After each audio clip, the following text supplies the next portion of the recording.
There have been incidents of attacks on the residences and offices of such members. Further, there appears to be the provocative statements made by the leaders close to the Honorable Chief Minister to incite violence. He does that.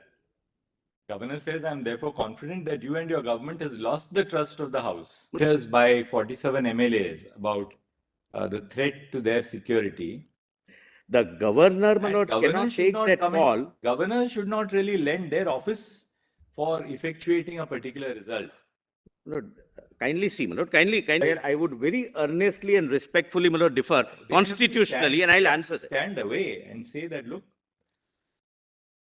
Lord, can I, before your lordship, my lord,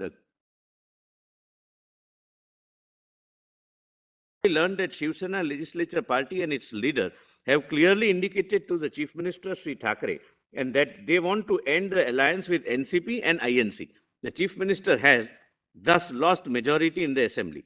My belief that the Chief Minister Sri Thackeray has lost the majority in the Vidhan Sabha is further reinforced by various news reports circulating in electronic as well as social media, where a group of 39 MLAs of Shiv Sena are seen declaring that they want to exit the unnatural alliance with NCP and INC. The chain of circumstances and events has envisaged in the electronic media and various statements made by the majority group of 39 MLAs, it make it sufficiently clear that Sri Thackeray does not enjoy the majority of the floor of the Vidhan Sabha. I say and submit that there is a wide coverage in the electronic media about the members of Shiv Sena legislature party being threatened by their top leadership, and there have been incidents of attacks on the residences and offices of such members. Further, there appears to be the provocative statements made by the leaders close to the Honorable Chief Minister to incite violence against the members of Shiv Sena legislature party. I submit that the same is being used to browbeat and coerce the aforesaid members to fall in line and to make up for the lost majority of the Chief Minister. I submit that the violence unleashed against the members of Shiv Sena legislature party is at the behest of leaders close to the Honorable Chief Minister. Assembly be summoned on 30th June at 11 a.m. and, my lord, other consequential directions. Lord, suffice to say, your lordships have seen, the Honorable Governor relies upon Bomai, Rameshwar Prasad, Shivraj Singh Chauhan, etc., my lord, that flow test is the only test. And the only satisfaction which the governor is supposed to reach at this stage is the satisfaction that flow test is required. He is not supposed to record a satisfaction that yes, you have lost majority. He doesn't do that. He does that. Governor says, I'm therefore confident that you and your government has lost the trust of the House. Lord, for the purpose of, yes, Lord, for the purpose of his justifying his direction, that now you go and prove it otherwise. That no, you have the trust of the House. Lord, otherwise he would have invited somebody else immediately, my lord, if he would have arrived at that satisfaction, which he could never have arrived at constitutionally. It has to be the satisfaction to call for the flow test. That you go and face the test. This is prima facie material. Material is unimpeachable. Everything is in public domain. The elected people are coming and representing to me in writing. Go and face the flow test.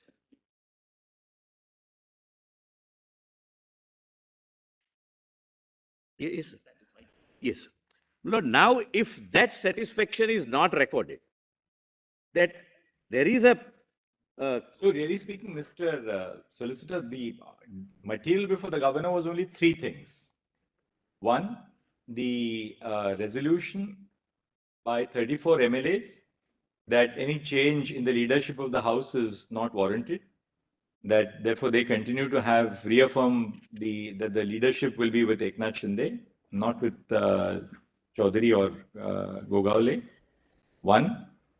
Two, the letters by 47 MLAs about the threat to their security. For converting minority into majority. And the third, the letter of the leader of the opposition. Yes. That 39 MLAs of the Shiv Sena want to exit the alliance with the BJP, with the INC and the NCP. Yes, my lord. And saying... Essentially, all this correspondence boils down to three aspects, three things basically. Independent MLAs letter. independent MLAs, and the leader of the resolutions opposition, passed, and the 34 MLAs. resolutions passed by them respectively.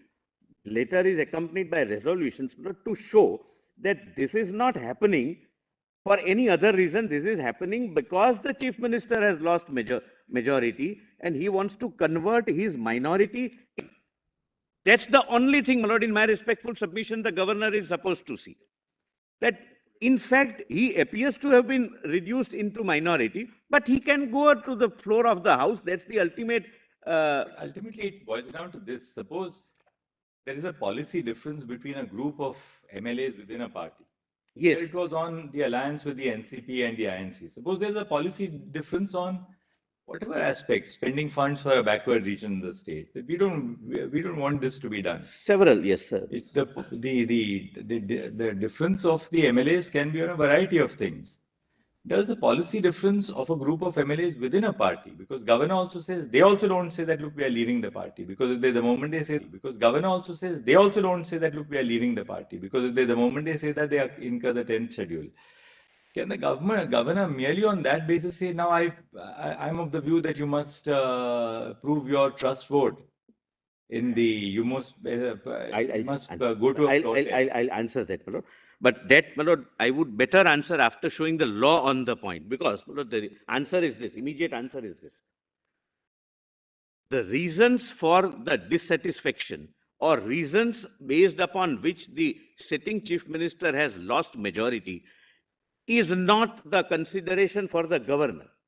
That can be a ground for disqualifying them, taking any other action within the party fold, etc. The governor is supposed to only understand, no, my lord, and that's what the law, your lordships have laid down, whether he has lost majority support or not. Whether two different things, you see. One is whether the governor has material to indicate that, well, that the existing government has lost majority on the floor of the house. Equally, the governor must be conscious of the fact that his very calling for a trust vote may lead to a precipitate loss of majority for the government, because calling for a trust vote may itself be a circumstance which will lead to the toppling of the government. My lord, I don't think, my lord, with profound respect, my lord, as I understand, the governor, my lord, cannot take that call. Governors should not really lend their office for effectuating a particular result. Lord, kindly see, my lord, kindly examine it. Here you have a leader of the opposition writes. Leader of the opposition. The difficulty is, my lord, my other leader of the opposition's letter is irrelevant, according to me. The leader of the opposition will always write to the governor, say, look, these people are acting contrary to the constitution, that their policies are anti-people. That is no ground for the governor to act. The independent MLAs who said, or the MLAs who said, my security is under threat, this was not a report under Article 356. He was not saying that the government of the state cannot be carried on in accordance with the dictates of the That's going to be my submission, my lord. So the threat to security cannot be a ground for calling for a trust vote. So both those are out of reckoning. The only thing which survives is the impact of the 34. Because may I answer that? May I answer 34 is something which is because 34 in a party which has 55 MLAs. So Lord, may I answer that? Lord, first of all, the parameters for Article 356 are different, and 174 is what the governor's letter may indicate is that he was of the view that there was a certain dissension within the party on whether to continue with the alliance with the Indian National Congress and the NCP, right? Can that be a ground for the governor to say you call for a trust vote? Kindly, my lord, and allow me to answer. The governor. Then you are virtually breaking a party. Kindly, my lord, the difficulty is, my lord, I'm answering this question before my legal submissions are over, because most of your lordship's questions can only be answered from my legal submissions, which are yet to follow. But my immediate answer is this. You see, looking at it in hindsight, in hindsight, they had lost the mathematical equation they had lost. It was very obvious that when 34, and that's why, as Mr. Jetnalani said yesterday, they were not willing to disqualify all the 39, because they also realized the moment you disqualify 39, then it redounds to their disadvantage. So they were trying to disqualify the 16, so that, you give a threat to the other 23 that, look, you will also suffer the same fate. All right. They also knew that they were likely to lose the plot, but we are now on the governor's powers. We're not so much on, the mathematics. And okay, now at the end of it, it's very obvious that, they had lost the numbers game. But equally, what is a very serious concern is that governor should not enter into this any area by which their action will in fact precipitate the fall of a government. That is where I would very earnestly and respectfully, my lord, differ constitutionally, and I'll answer that. Stand away and say that, look. Lord, can I, before your lordship, my lord, concludes on this point, Lord, would your lordship, my lord, allow me to narrate, my lord, place the law on the point? Because law, as I have understood, my lord, subject to your lordship's final approval, may not, my lord, support this conclusion. My lord, if there is a dissatisfaction, the governor's responsibility is to ensure that the stable government is there and government functions in a stable way. If somebody goes and says that there is a party dissatisfaction inter se, may not be a ground for the governor, my lord, possibly to call for a trust vote. Suppose there is a political party. My lord, if your lordship... MLAs of a political party feel that our leader is not true to our ideology, that our leader is not carrying out the basic ideological premise of our party. Take it. Forget Uddhav Thackeray, forget Shiv Sena for a moment. They have their remedies. They can always say that we'll vote our leader out. We believe that, our leader does not pursue the ethos of our party. They can always vote the leader out in a party forum.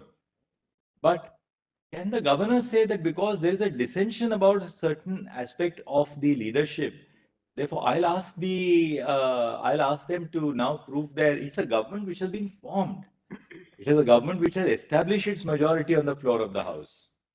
It's a government which is a functioning government. And, and we are now not at the inception where you have to ask for a trust vote. I'm not saying that there is an absence of power in the governor. There is, of course, there's a power in the governor even after a government is formed, because a variety of things may happen which will lead the governor to say, no, prove your trust on the floor of the House. But what is really the problem here is that governors, in exercising that power, may actually precipitate the fall of the government. And that is something which is very, very serious for our democracy. May I answer, my lord? Okay, I'm running against time, but your lordship would accommodate me, my lord, obviously. I'm on the first point right now.